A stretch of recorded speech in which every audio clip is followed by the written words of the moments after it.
ഇദാ നസല ഫീ ബുഖാത്തിൻ യഖ്ദുറു മാ ഹൗലഹു. അദ്ദേഹം ഒരു നാട്ടിൽ വന്നാൽ അദ്ദേഹം ഇറങ്ങിയ പരിസരം മുഴുവൻ ഉണങ്ങിയതും പച്ചയാകും. പച്ചപ്പ് മതി. എല്ലായിടത്തും പച്ചപ്പ്, എല്ലായിടത്തും സമൃദ്ധി ഉണ്ടാവും, എല്ലായിടത്തും ഉണങ്ങിയത് വരെ പച്ചയായി. അതുകൊണ്ടാണ് വലിയൊക്കെ പിന്നീട് അബുൽ അബ്ബാസ് എന്ന് പേരിട്ടത്. വളരെ ചിന്തിക്കണം.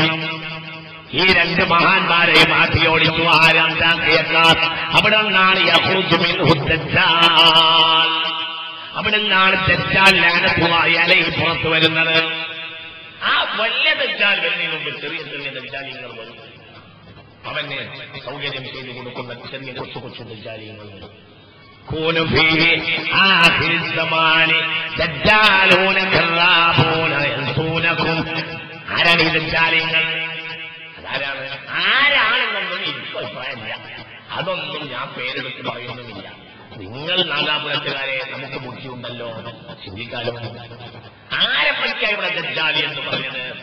അല്ല, ആരെപ്പറ്റിയാണ് ഇവിടെ ദജ്ജാലി എന്ന് പറഞ്ഞത്? ആരെപ്പറ്റിയാ?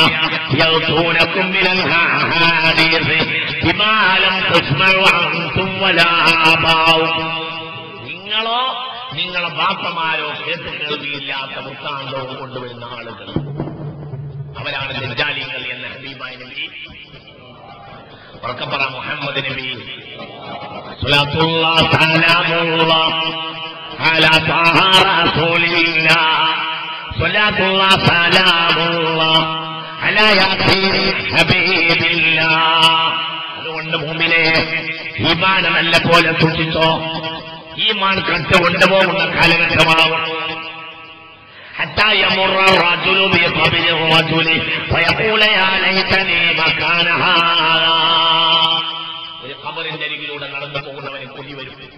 പടച്ചോനെ, എനിക്ക് മരിച്ചു പോയിരുന്നെങ്കിൽ എത്ര നന്നായിരുന്നു.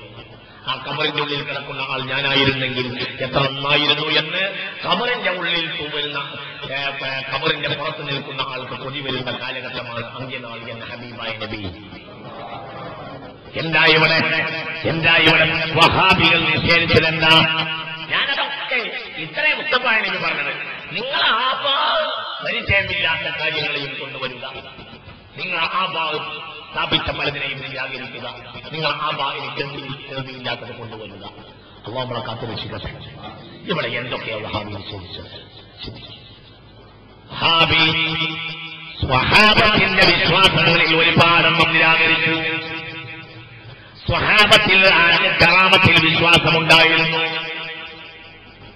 കേവലം തട്ടിപ്പടയുന്ന കറാമത്തല്ല. ആവശ്യക്കാരന്റെ ആവശ്യമനുസരിച്ച് വലിയൊരു കറാമത്ത് ലഭിക്കും എന്ന് ഇബ്നു തൈമിയ്യ പോലും തന്റെ അൽ ഫുർഖാൻ ബൈന ഔലിയാഇ റഹ്മാനി വ ഔലിയാഇ ശൈത്വാൻ എന്ന ഗ്രന്ഥത്തിൽ രേഖപ്പെടുത്തിയിരുന്നു. ഇബ്നു തൈമിയ്യ പോലും ഇങ്ങനെയുള്ള കറാമത്ത് എന്തോ അല്ല.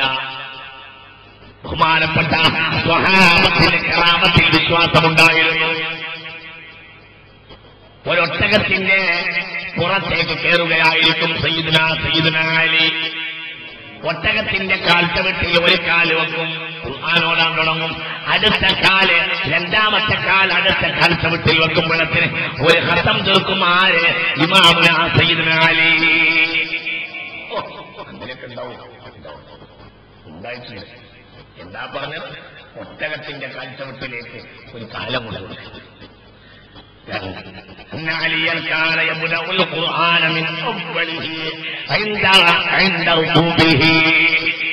ഒട്ടകത്തിന്റെ കാൽച്ചവിട്ടിലേക്ക് ഒരു കാല് വെക്കുമ്പോഴത്തിന് ആദ്യത്തെ കാല് വെക്കുമ്പോൾ ഖുർആനോടാൻ തുടങ്ങും മഹാനായ സയ്യിദുന അലി. രണ്ടാമത്തെ കാല് അപ്പുറത്ത് വെക്കുമ്പോഴത്തിന് ഖത്തം നിർമ്മിച്ചിട്ടുണ്ടാവും.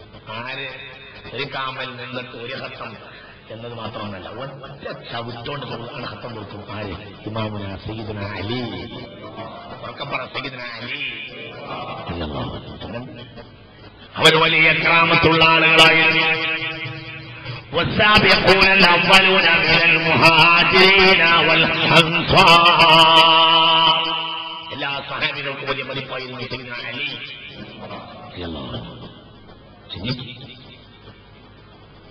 ഈ വിശ്വാസം ഇതാണ് സ്വഹാബത്തിന്റെ ആദ്യകാലക്കാരായ സ്വഹാബം മുട്ടുമുതൽ അവസാന കാലത്തെ സ്വഹാബത്തിന്റെ വിശ്വാസം ഇതായിരുന്നു.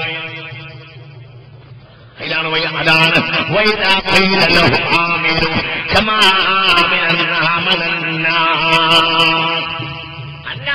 വിശ്വസിച്ചതുപോലെ നിങ്ങൾ വിശ്വസിക്കണം എന്ന് ഖുർആൻ പറഞ്ഞത്.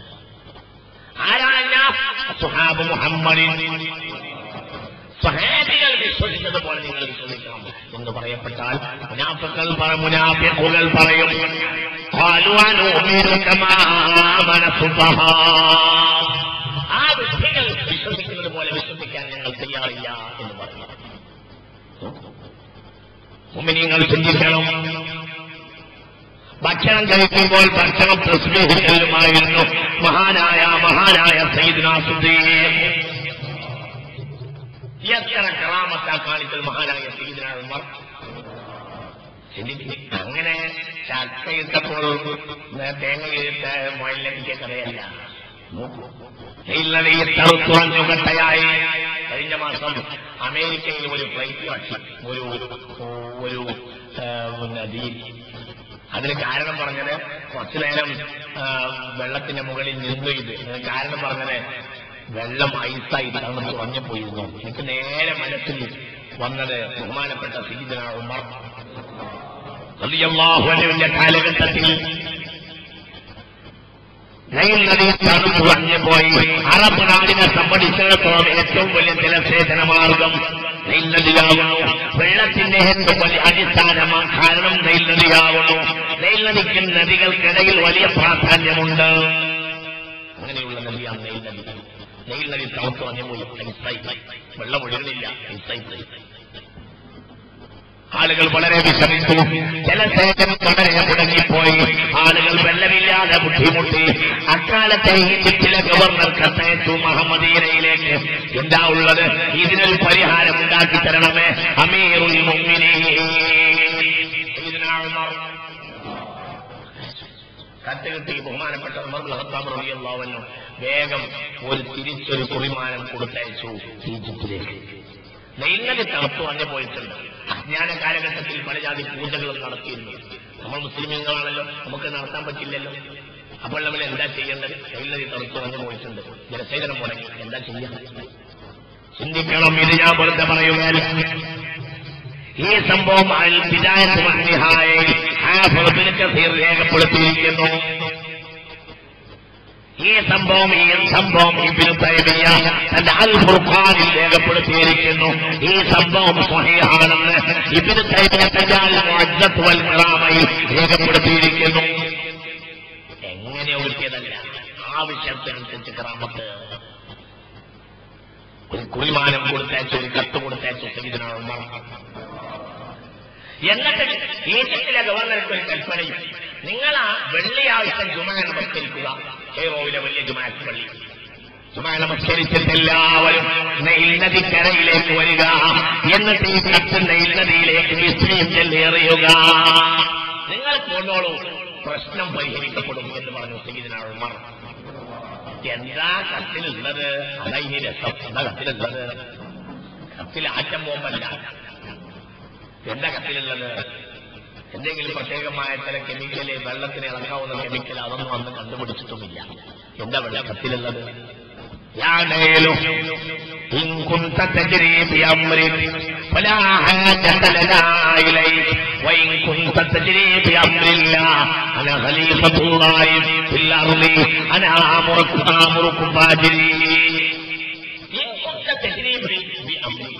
നീ നിനക്ക് തോന്നിയതുപോലെ നിന്റെ കൽപ്പനക്കനുസരിച്ചാണ് നീ ഒഴുകുന്നതെങ്കിൽ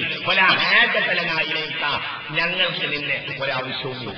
നീ നിന്റെ തോന്നിയതനുസരിച്ച് ഒഴുകുന്ന പുഴയാണെങ്കിൽ ഞങ്ങൾക്ക് നിന്നെ വേണ്ട.